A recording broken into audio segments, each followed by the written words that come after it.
Hi, and welcome back to Bert's Kitchen. On this week's episode, I'd like to show you something that I truly enjoy, my caramels. And if you're coming back from last week, thanks for sticking around. And if you're new to the show, let me give you a welcome. Let me show you how it's done.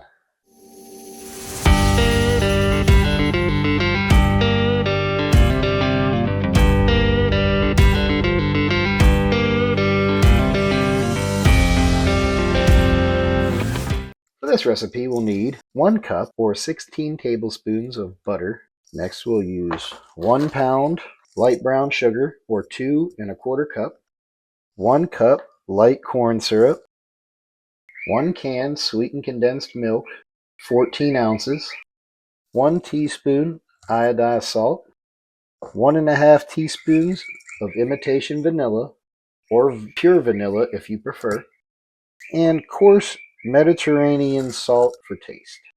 You will also need 1 candy thermometer to help with the temperature.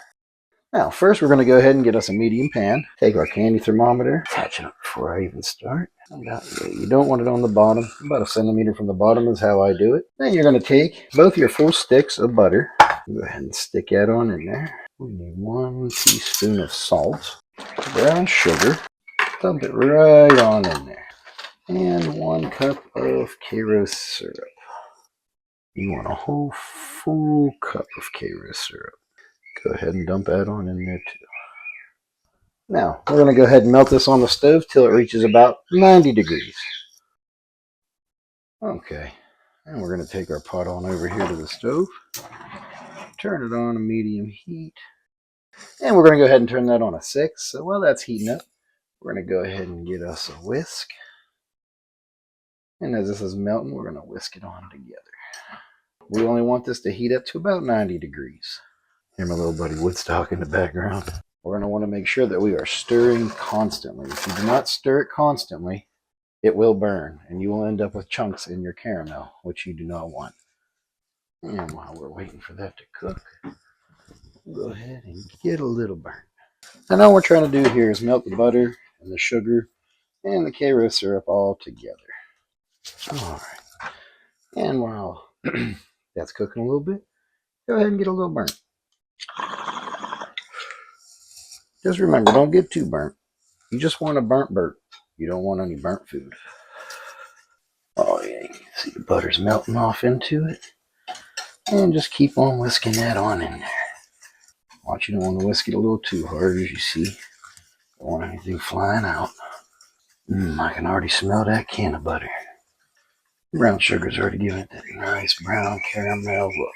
While you're waiting, go ahead and get your condensed milk opened up and ready. Make sure that you're still stirring constantly. You do not want it to burn. If you stop stirring, even for a few minutes, you run the risk of burning. So make sure you are constantly paying attention to it. And what you're waiting for is your candy thermometer here to hit about 90 degrees. When it hits about 90 degrees, that's when we're going to go ahead and whisk in our condensed milk and our vanilla. Make sure you're getting your edges so none of the edges burn or anything. Put it on a 5. I don't want it to burn. And we're up at about 100 degrees. Now we'll take our condensed milk and we're going to go ahead and mix that on in there. Make sure you get all that condensed milk on out of there and into our caramel. Remember to be stirring constantly still. Yeah, look at that nice light color. Smells so good. Now this is the important part here. You do not want to stop stirring.